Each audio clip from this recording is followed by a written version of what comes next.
Hey, what's up? What's up? What's up? It's your boy, Jay Richards. What's up? It's been a minute, but you know your boy is back. I was unable to get up here for a little while because I didn't have a working phone. And when you're dealing with Samsung, I sent my phone in and they took forever just to send me, a new phone. So I got my phone about last week. So, I had to jump back into my J spot. It's only right. It's been a little. I think it was like a month and a half. I wasn't up here, so I'm back. We on episode 37. Time is 8:33. I'm gonna give some viewers some time to get in and jump up on here and rock with your boy. But we're on episode 37. I'm approaching 2 years of doing J Spot. Like, it's crazy. I'm approaching 2 years of doing J Spot. It's something that I felt strong in my heart that I had to push, and I'm not giving up. Like, I'm gonna continue grinding. I'm gonna continue pushing. I'm gonna continue bringing topics. I'm just gonna talk about situations that others are scared to talk about, and it's only right.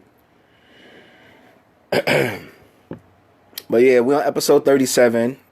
I believe November.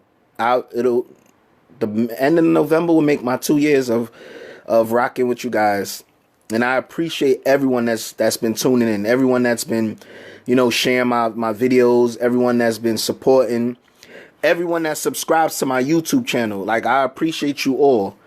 I really appreciate you all. Like, you guys don't know how much I appreciate that. But just continue, spreading the word. Continue, reposting, sharing my videos on your Facebook wall. I'm just trying to bring positive. That's all. I'm just trying to bring positive messages. Really and truly. But tonight's topic we're gonna talk about how far would you go to protect your children or your child. Like, how far would you really, really go to protect your children? I know some parents, they feel that if they kid do something wrong or whatever, let them rot, let them do their jail time, whatever. I know some parents that's like that, and then I know some parents that will do whatever it takes to get their kids out of that sticky jam. As well as I know some parents that'll do whatever it takes to not let them get caught up in a sticky jam. But I mean, it's kids. Like, they have to learn the hard way. I'm gonna be real with you guys. They have to learn the hard way.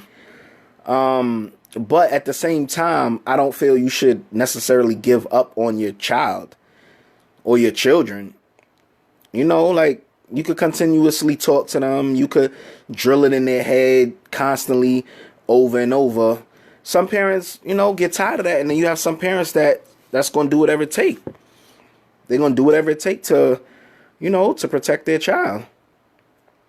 Now, when I was bringing up this topic, like, I always like to ask, people that's like in my circle or whatever the case may be, how you feel about this topic. Like, is this something, that people would relate to? Is this something that people will want to hear?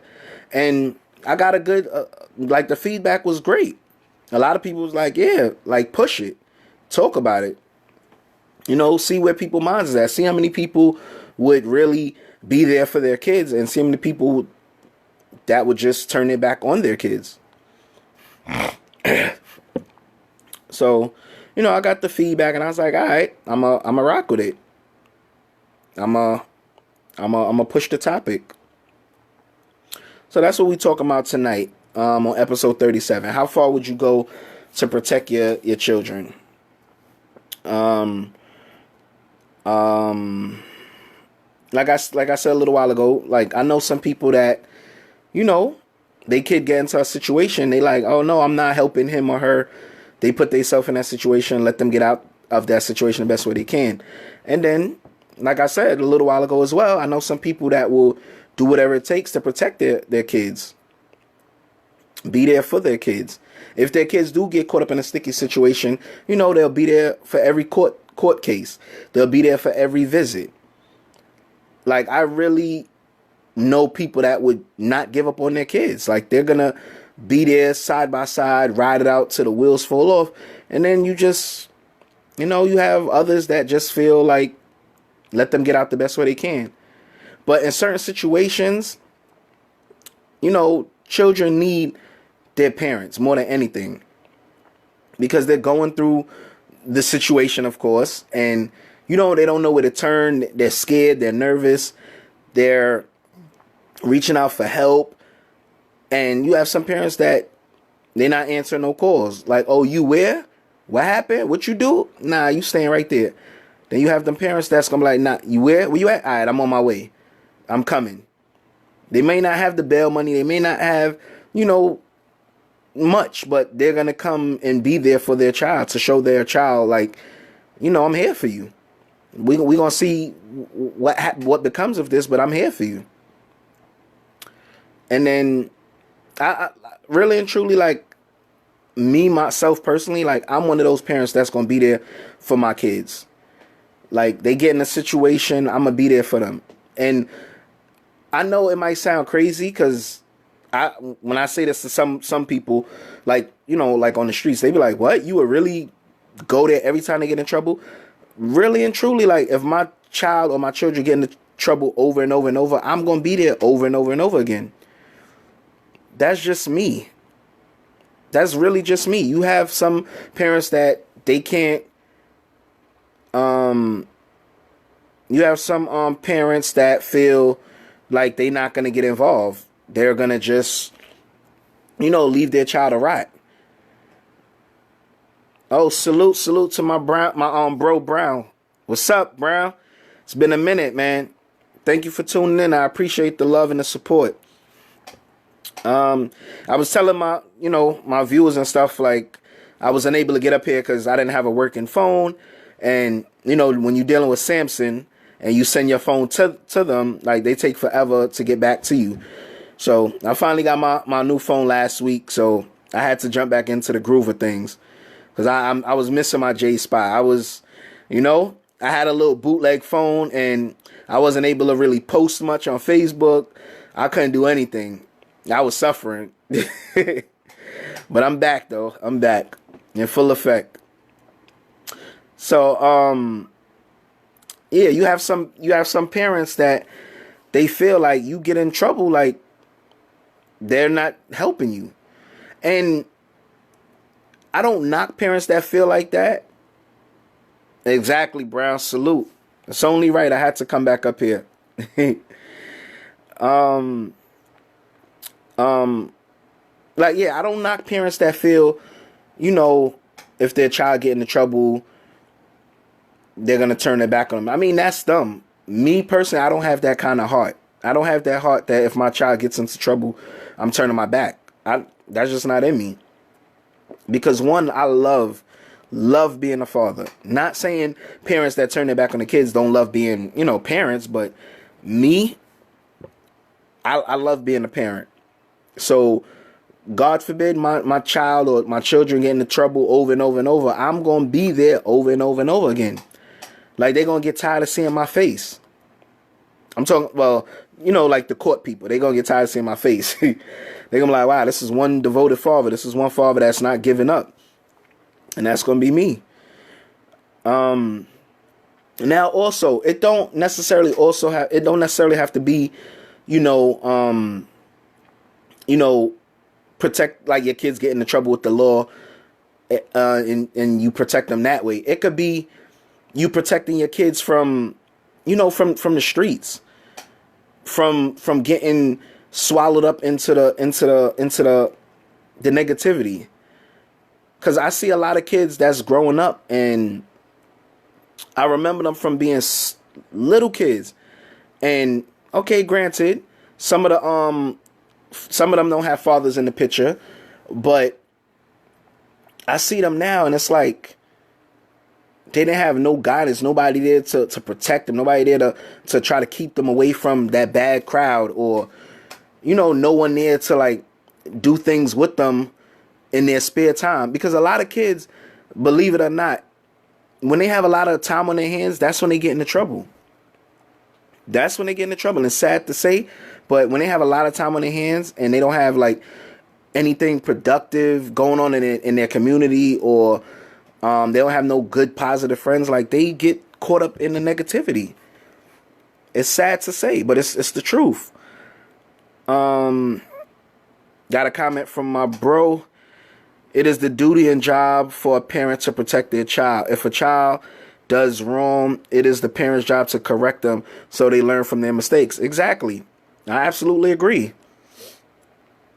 As a parent, like, you're supposed to like protect your child no matter what. Like, it took you 9 months to conceive. Well, y'all get what I'm saying. Like, it's 9 months basically while a child is in the mother's womb. So it's like you go through 9 months of that, and then your kid comes out and they're growing up, and they get caught up in a little jam, and you just gonna turn your back on your kids. I personally don't respect that. I can't respect that, because you have some kids that when they see they don't have nobody in their corner, that's more fuel to give them. Like, all right, I'm gonna get locked up. All right, nobody gonna be here for me. Then they get out, they go right back to doing the same shit, because they already know, like, all right, I get caught up. Nobody gonna come look for me. Nobody gonna come get me out. Nobody gonna help me. So it's like they feel like I'm gonna continuously get into trouble, and it's sad and it hurts, because like the cycle could be broken. It can be broken, but it's just some parents out there just don't want to put in that work, don't want to put in that fight. Now, for everyone that been following my J spot, like, I was going through a nasty situation with my kid's mother just for me to see my kids, and it was a long fight. It took a year and some change, but I did what I had to do. Like, I did not let up. I did not give up. I kept pushing. It was to the point, like, numerous times I was told I could lose my job because I'm taking off for days, running the court and this, that, and the third. But that was a chance I was willing to take. Why? Because those are my kids. So I was taking big chances. Now, people used to ask me, like, but what if you would have got fired? What if you would have lost your job? Like, then what? I mean, if it would have happened, it would have been a big setback for me, but at least I know in the end, it was for a good cause, and it was for a good reason. So that's just me. That's really just me. Like, it really, it is what it is. That's just me. Another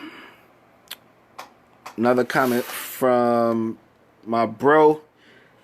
1 second.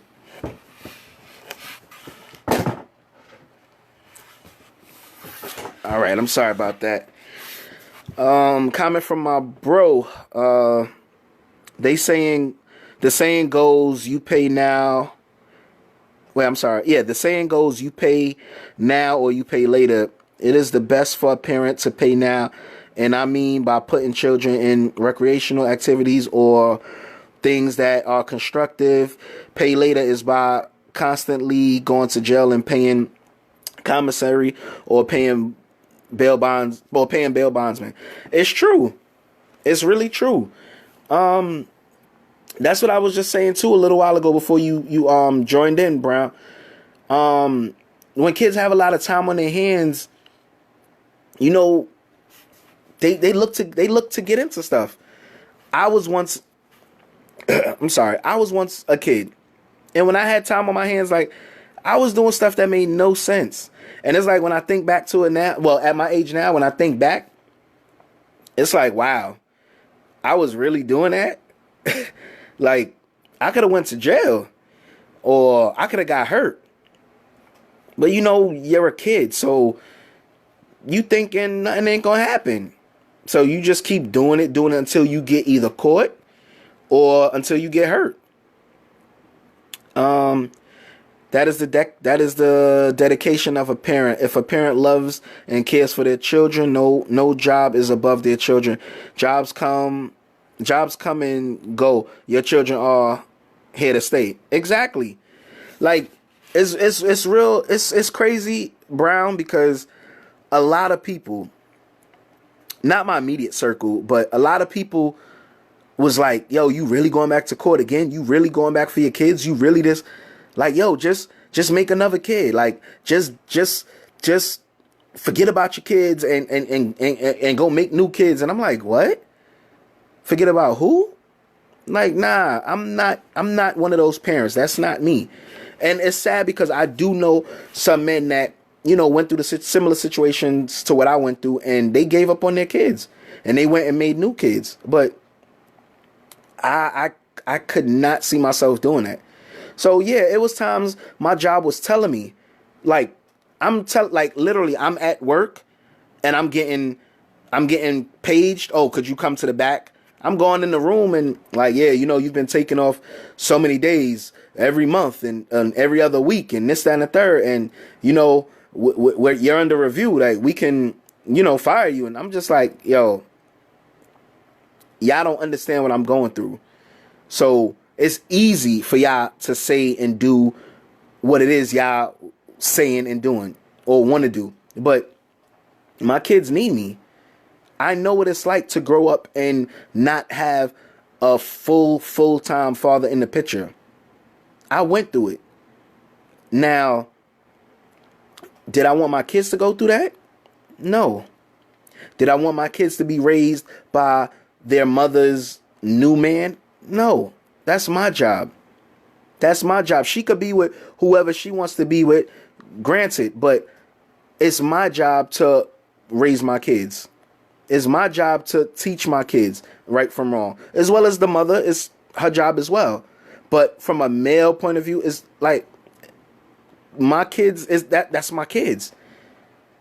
And I used to tell my job straight up in their face, like, y'all gonna have to do what y'all gotta do, but I got caught. These are my kids. Yeah, in the beginning, like people that's not going through a situation won't understand. But when you're faced in that situation and you're back against the wall, it's like that's when people want to understand. But it is what it is. I kept fighting. Thank God I didn't lose my job because of court or anything, so that's a good thing. But I kept fighting. I kept pushing. That's all I could do. But another comment from Brown.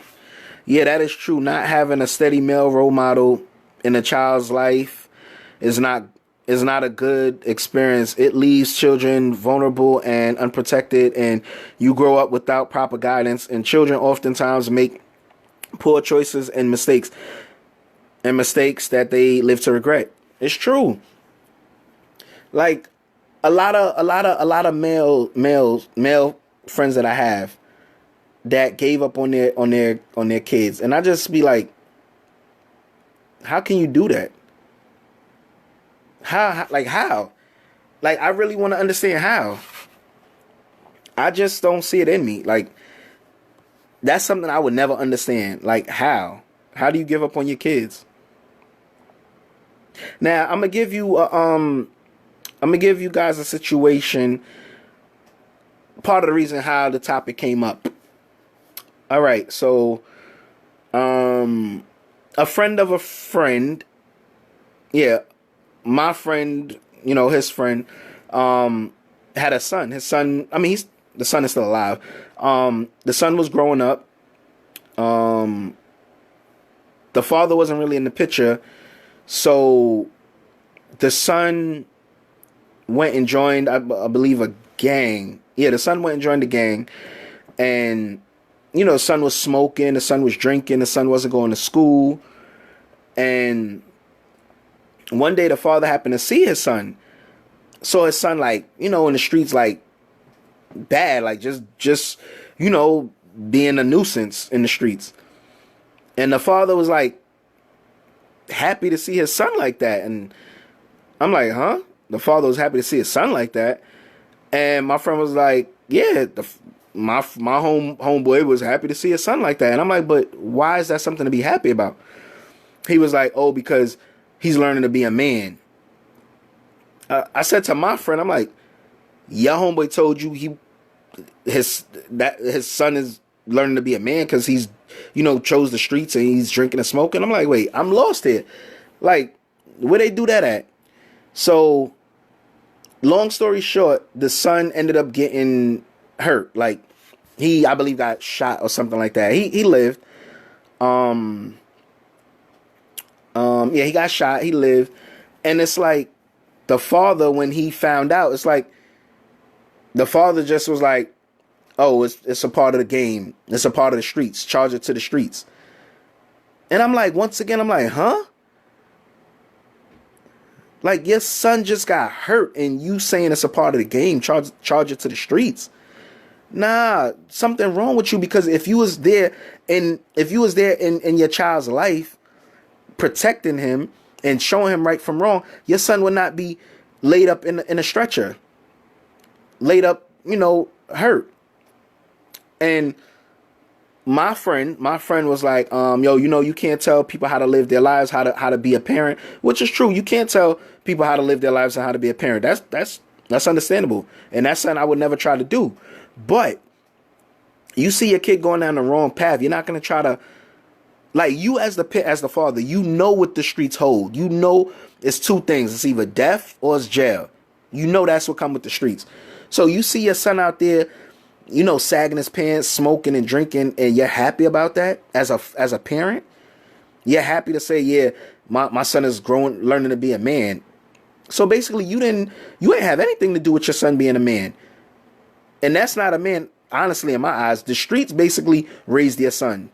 Because you as the father, you didn't even try to protect your kid from the streets. So, I was all the way lost. This was a story that a true story, but it's just crazy how some fathers could just give up like that on their kids. Like, you as the parent should say you failed yourself because you let the streets raise your kids or your child. You yourself should say you failed. Real talk. Got a comment from Marie. Salute, Marie. Thank you for tuning in. I appreciate it. It's been a while, but I'm back. Some people don't know better, so they don't expect much. Better. Oh, I'm sorry. Some people don't know better, so they don't expect much. Better for or from their children. It's sad, but it's some people's truth. Marie, it is. It is some people's truth. And why it hurts, to the point, times it, literally brings tears to my eyes. Like, I'm a grown man and I'm not afraid to admit it. Times it's brought tears to my eyes. And it's like, if you're a parent and you grew up and you didn't have a father or a role model or whatever the case may be, an uncle or older cousin, you're a father now. Wouldn't you want to pass that on to your child or to your children? A father figure, a role model, someone who could just, grab his kids and be like, yo, son, or hey, daughter, we going here. Like, the streets is raising these kids too much. And I really don't call men like that a father that let the streets raise their kids. You're not a father. I mean, it goes both ways. Like, for mothers too. You have some mothers out there that, they won't even, they won't protect their kids. I mean, it goes both ways. It's not only fathers. It's mothers as well. Because I know some, you know what, I'm going to say it. I know some unfit mothers, just as well as I know some unfit fathers. But it goes both ways. Comment from Brown. Yeah, that is the thing. Everybody has a definition of what they think a man is. And sad to say, many people from the black community think being a man is going in and out of jail, which is true and sad. Going in and out of jail or being a part of a gang. It is a false definition of a man. It's a false definition.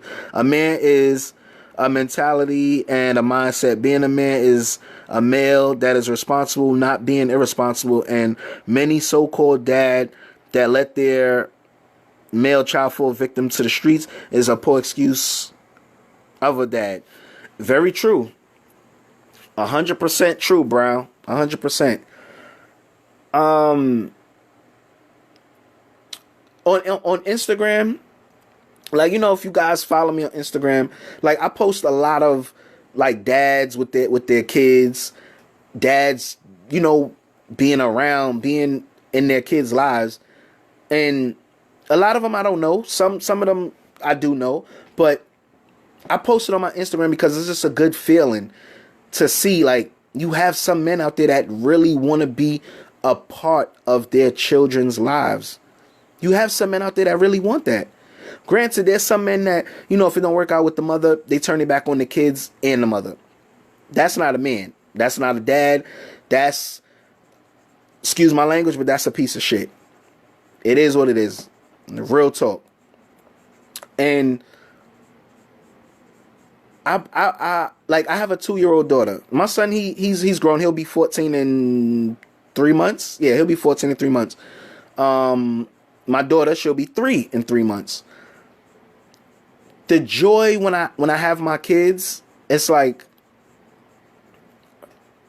I don't even know the right words to explain to describe it, but it's like when I'm anywhere with my kids, like I'm a pit bull around my kids. It's like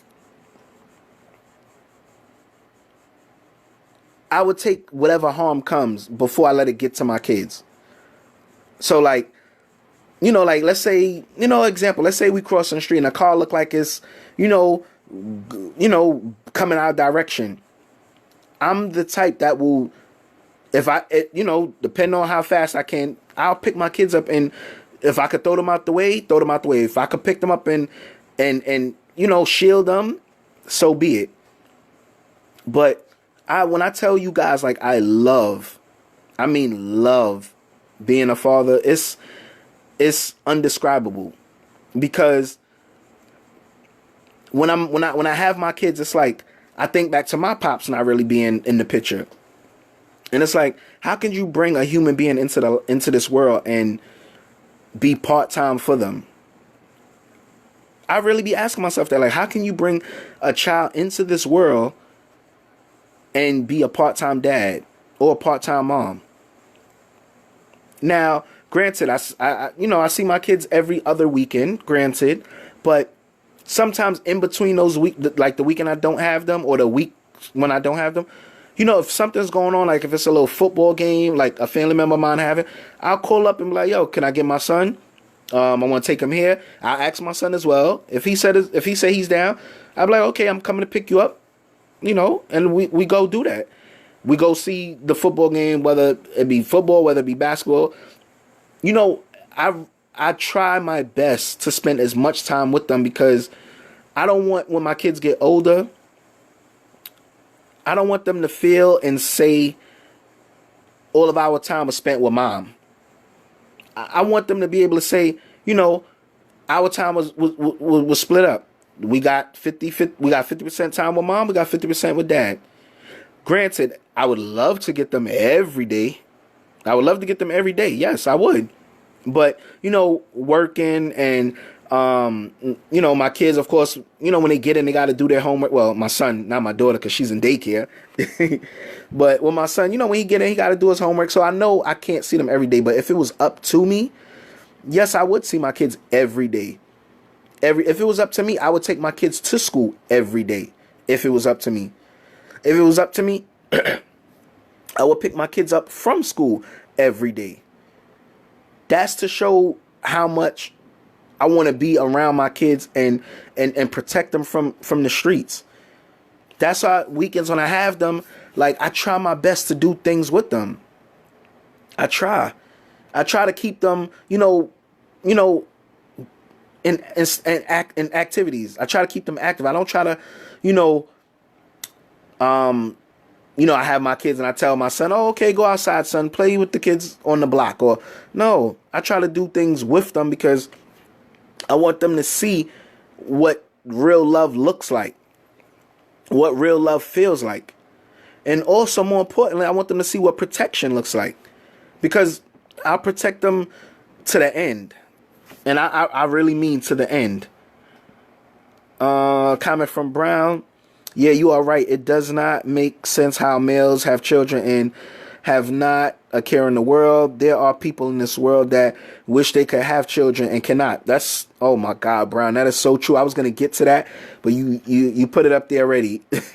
But before I continue, that's so very true. It's so many people out here in this world that want kids and they can't have kids. Whether it be the woman, having, I guess it's fertility problems, or whether it be the man, a low such and such count. Y'all know I don't want to get too explicit, but it's some parents out there that really want kids, and you have parents out here that are parents and they take advantage of letting the other parent be around, or they say, okay, these are my kids, not your kids. It's like, come on, there's so many parents out here who want kids and they can't have kids, and they got to deal with it, or some of them have to adopt. So it's true. That's so true, Brown. Like, there's so many parents out here that want kids and can't have them. Where did I leave off? There are people in this world that wish they could have children and cannot. The purpose of having children is keeping a legacy of strength continuing. So true. So true. And this was a while back. I don't know if you guys followed it on social media, but LeBron James, right, the basketball player, back in his hometown, what I believe is Akron, Ohio, he opened up a charter school for kids. A charter school. So you have some people out here that don't want to see kids getting hurt or fall victim to the streets. You have some parents out here who only want the best for their kids. And when I saw that, when I came across that online, I believe I came across it on Instagram. When I seen it, I started, following up more about it. And I'm like, look at that. LeBron James has all this money. And before he became famous, he said in prior interviews, he said, I want to give back to my community. I want to give. If I make it big, I want to give back. I want to show my community I haven't forgotten them. I want to do something for my community. And look it took years, because he's been in the league, I'm guessing like over 15 years now or so, or maybe 13 years. But it took some time, but he kept his word. He never put a time frame when he was going to do it. He just said that's what he wanted to do. He wanted to give back to his community, and look what happened. He's living proof that he want to see kids he want to see these kids not fall victim to the streets. Like, he want to see these kids grow. He want to see them progress. He don't want to see them hurt. And that's the same love that I have. I want to do as much as I can to give back to the children. And it starts with us. It starts with us because, we have to be there for our kids. We can't give up on our kids. We have to protect our kids no matter what. Yeah, they messed up 50 times, be there 50 times. Yeah, they messed up 150 times, be there 150 times. Like, believe it or not, those kids are going to see. They're going to be like, yo, I'm sorry. They're going to say, yo, my mom or my dad, I keep getting in trouble, and they keep coming. They keep coming. They keep coming for me. I'm coming out to see the judge. I'm being arraigned. I look over to my right, or I look over to my left, or I look down, or I look up. They right there. They haven't failed me. That's what the kids, might say. And then it might just get into their head, like, I have parents that don't want to see me give up.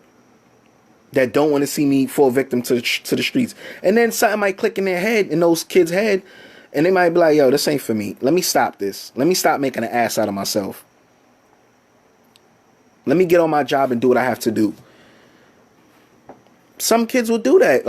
I know it's ran through some kids' head, because me, myself, like, I've never, like, when it came to the law, I've never given my mother trouble like that. Like, in other words, like seeing prison and stuff like that. Nah, I never gave her that kind of trouble. But, you know, I was a little reckless in the street. I was bad or whatever the case may be. But I seen how much my mother loved me. And she always said, like, if I ever get in trouble, she's going to be there. My grandmother was the same way. My grandmother was the type, any of her kids get in trouble, she's gonna be there for her kids. And my mother, she's the same way. My mother is like literally a split image of my grandmother, because all my grandmother ways, my mother has those ways. Not giving up on her kids, being there for her kids, doing what she got to do to provide for her kids, to help her kids, to keep her kids safe, just protect them. And you have, yeah, I'm sorry about that. You have, I'm terribly sorry about that. You have, some parents that's like that. They're not giving up on their kids. They're not. And, you know, for whatever reason why some parents, you know, give up on their kids, that's their reason. They have to deal with God behind that. Not me. They have to deal with God behind that. But me personally, I can't do it. Because I'm not going to be able to sit and know my kid is in trouble, or my kid, you know, is out there being reckless, and I'm not doing anything to help them. I won't be able to sit. I won't be able to I just won't, I won't even be able to sleep, because I'm going to know my kid is in trouble and I ain't do anything. Oh, another situation. Now, I'm not going to talk about the person, but it's a family. It's someone in my family, right? Her child, I'm not going to say if it's a girl or a boy, but her child had gotten into trouble, right? Her child got into trouble once. I believe it was something minor. So, you know, she was there for her child. Then her child got in trouble a second time. Now, this family member had the money to get her child out of that situation. She let her child do, I believe this child did 14 years, I believe.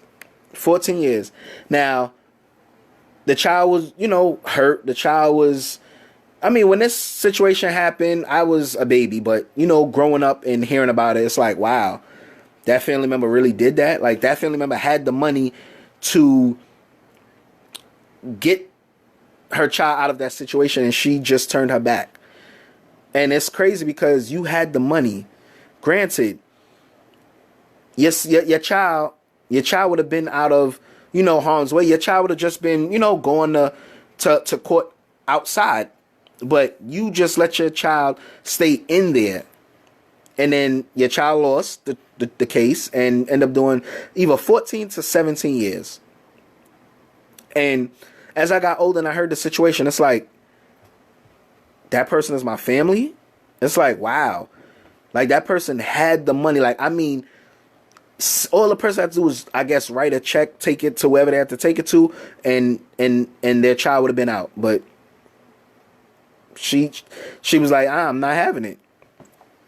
That's to show you how you have some parents they're just like, look, you get in trouble one time, I might be there for you, but you get in trouble a second time and it's something big, like, I'm turning my back on you. Knowing the type of parent I'm in, if I had that money and I got that phone call, I'm running down to wherever, if it's the court or the bail bondsman. I'm doing what I got to do, because it's just gonna hurt me to know I have this money in my account and I didn't do anything for my child. A comment from Marie: some parents give up on their kids because people gave up on them. Marie, before you tuned in, I had said that.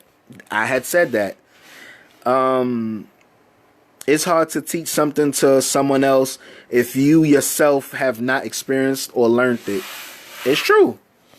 It's absolutely true. Like for example, when I became a father at the age of 23. Well, I was, when my son was born, I was 22, but then, a couple months later, I turned 23. So I didn't have no kind of help with being a father. No kind of help. But if you guys remember, my next door neighbor, who I always used to talk about, a man who watched me grow up, a man who practically raised me, and his name is Mr. Calvin.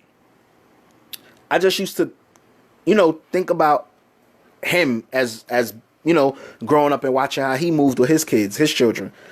And I took that bit of information, and then I also learned, on my own as well. And that's how I learned to deal with being a father. I didn't have no guidance. I didn't have no one to teach me, to help me, to tell me right from wrong. Like, I learned everything on my own. Now, I'm sure I probably made some mistakes, but thankfully I had the Lord beside me, and I had my grandmother beside me to make sure I wasn't going to make any serious mistakes that could have cost me, my kid, or could have cost me my freedom. Like, I didn't have anyone to teach me. I learned it on my own. So that right there, Marie, you're absolutely right. Like, some parents, if they didn't have anyone to teach them, is really hard for them to teach someone else, because it's like they didn't have anyone to teach them or show them. So it's like, okay, I'm a parent now. What do I do? Like, am I doing this right? Am I doing that right? So you're absolutely right about that, Marie. Absolutely right. You hit the nail on that, the hammer on the head with that one. Comment from Brown. There was this incident with Freddie Gray in Baltimore. Yes, I'm aware of that one right there. Freddie Gray in Baltimore, where a young black male was throwing rocks at the police. Many kids in the community were protesting, but there was a mom who grabbed her son on national TV and pushed her son out of the melee to protect her child from being arrested or possibly even being killed. The mother and son were on a few TV shows for the mother standing up and disciplining her child on TV. I believe, yes, I know exactly what you're talking about, Brown. I remember that. She even, they even, the news people wanted to talk to her, because over here in New York we have what is it? Good Morning America, and I believe she was up on Good Morning America, and she was in Baltimore and they like Skyped her, or she was actually in New York and did the interview on Good Morning America. But yeah, she was talking about it, and she was like, no, I didn't want my son getting caught up in that. And look at that. That's the type of parent I am. Believe it or not. Oh, sorry about that. It said something about my connection. Yeah, that's the type of parent I am. That mother went up against the police. To protect her son. And that's the type of father I am. It could be 100 police officers. It could be 100 whoever want to harm my son. You got to get through me. Yeah, y'all might do me dirty. I might do whatever, but I'm going to try my best to get my son or my daughter out of harm's way. And then y'all could do what y'all got to do to me. A couple of y'all going to get hurt, but I'm going to do what I got to do to protect my child. And that mother, she did that. She's living proof. She did that. She saw everything that was going on with the Freddie Gray situation. You know, rest in peace to Freddie Gray.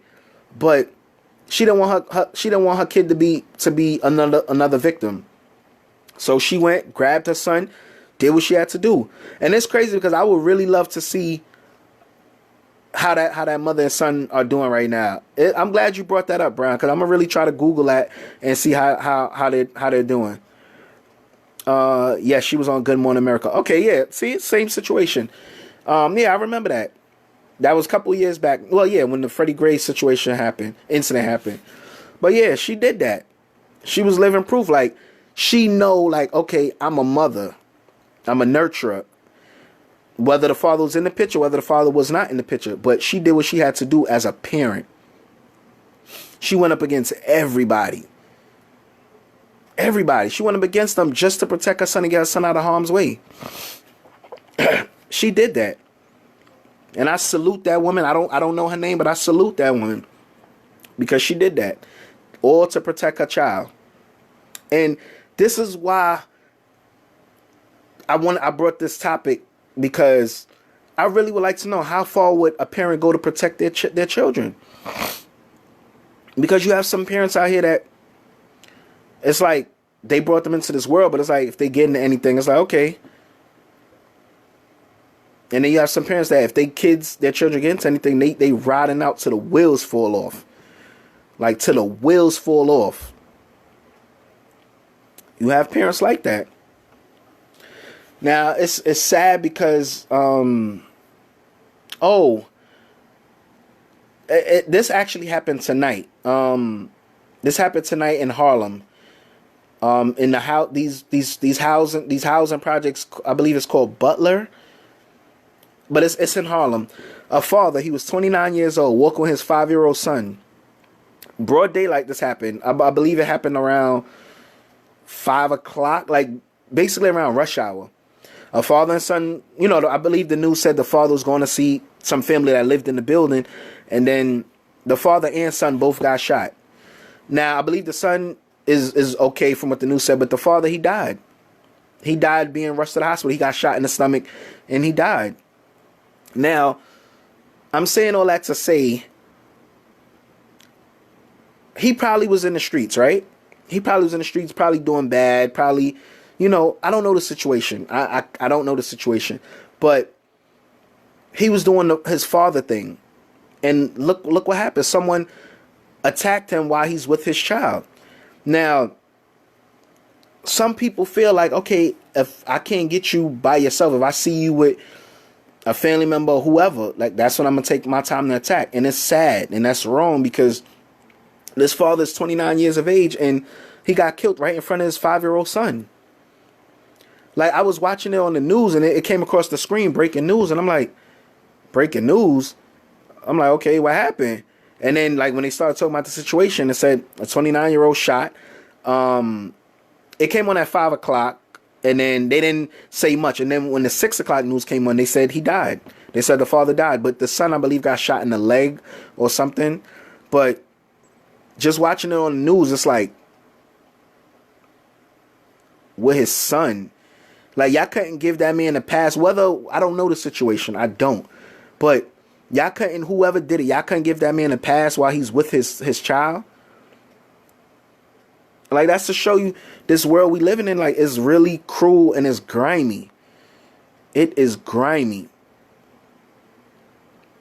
You could be living your best life, like, change your life around, not in the streets, not doing, anything anymore like that. And then people come back years later, or a month later, or weeks later, and then they shoot you in front of your family, in front of your kid. Now, I feel sorry for that child, because he's 5, yes, but when he grow up, he's gonna always have in the back of his mind, he was there when his father got killed. He was there when his father got killed, and it's like he gonna live with that for the rest of his life. Now, the person or persons who did it, whatever, they gotta live with that, knowing they just took a man away from his family. Not only his family, but from his son. And this is why I say we need to, as parents, protect our children. We need to protect our children. Do not let the streets raise our children. Because it's only two things you're going to be facing. And that's death or that's jail. No parent is supposed to bury their kid. Our kids are supposed to bury us. Our kids are supposed to bury us. No parent is supposed to bury their child. Our children are supposed to bury us. Now, it's sad. Like I said, it's a sad situation. But it just jumped in my head, and I was like, okay, I got to talk about that. And, yeah. A 5-year-old son witnesses dad get murdered in front of him. So that's why I push and I stress the fact we need to protect our kids, and we need to, if we have free time on our hands, if our kids don't live with us, go see your kids. Go take your kids to a movie. Go take your kids to an amusement park. Do whatever it is to not let them have idle time on their hands. Because when they have that idle time on their hands, like, best believe, like, they turn into the streets. And not necessarily saying they're turning to the streets, but, they could just have that idle time and just be, just doing stuff they have no business doing. But as a parent, we can be there, and that 5 hours they have to do nothing, we could take them and be like, okay, we're going to the park. We're going to Dave and Buster's, or we're going to the movies, or we're going to an amusement park, or, we could do something with those couple of hours. Even an hour. We could do something with an hour. Believe it or not, we can do something with an hour. It's the truth. Dunkley, salute. Thank you for tuning in. Pretty much about to wrap up. But thank you for tuning in. It's been a minute. Yeah, as parents, we got to protect our kids. We have to. Remember, our kids didn't ask to be here. We brought them here. They didn't ask to be here. They could have, been still doing what they were doing before they was thought of. But, we knocked on that door and was like, all right, come on into the world. It's the truth. But like I said, I'm one of those parents. I'm gonna go to the end for my kids. I'm gonna go to the end. To the end till the wheels fall off. That's me. I'm that parent. I am that parent. Got 5 more minutes. 4 more minutes now. Yeah, but I'm back up here, you guys. I will be back next week, because I'm up here each and every Tuesday, 8:30 p.m. Eastern Standard Time. Like I said earlier, I didn't have a working phone, so I was unable to get up here. But I'm back. I'm on episode 37. Next month, I believe around Thanksgiving time, is gonna make my 2-year anniversary my 2-year anniversary with being on J Spot. 2 years. It don't even seem like 2 years. It really don't. I honestly feel it seems like a year, but I'm coming up to 2 years next month, November. Like I always say, I appreciate you guys. I appreciate you guys for giving me an hour of your time on Tuesdays. I really appreciate it. From the bottom of my heart, I appreciate it. And I'm back. I'm back to bring you guys some topics. I'm back to converse with you guys. I'm back. Good to have you back. And I'm sorry, from Brown. Good to have you back, and great to hear positive conversation and dialogue. You doing a great job. You doing a good job, fam. Salute, Brown. I appreciate it. I appreciate those words as well. From Marie, good night. Great show. Thank you, Marie. Thank you so much. I appreciate it. I appreciate everyone who tunes in. I appreciate those who clicked the thumbs up button, who clicked the heart button. Like I said, I appreciate you guys for giving me an hour of your time from 8:30 to 9:30 Eastern Standard Time. I appreciate you guys. Yeah, Brown, 2 years. 2 years. 2 years in the making next month. 2 years. I'm going to keep pushing it. I'm not giving up. I'm going to keep pushing it. But, yeah, I'll be back up here next week, next Tuesday, 8:30 p.m. Eastern Standard Time. Once again, if you have any topics you guys want me to talk about, you want me to bring on the air, you guys can email me. And my email address is actorjrichards@gmail.com. As well, once again, that's actorjrichards@gmail.com. Once again, subscribe to my YouTube channel, which is Actor J Richards. I'm on Instagram, I'm on Twitter, and I'm on Snapchat. Everything is Real J Richards. So follow me, I follow back, I show love. I talk to you guys like I'm a human being. Just like everyone else, I'm a human being. But thank you guys. Thank you so much for tuning in tonight. Like I said, catch me up here next Tuesday, 8:30 p.m. Eastern Standard Time. I appreciate you guys. Enjoy the rest of your work week. Enjoy your weekend. Oh, speaking of weekend, I have a pretty awesome weekend coming up. I'm looking forward to it. I'm looking forward to having some fun this weekend. So, I'm looking forward to my weekend. And you guys as well. Enjoy your weekend. Enjoy your work week. And I'll catch you guys next Tuesday. Salute.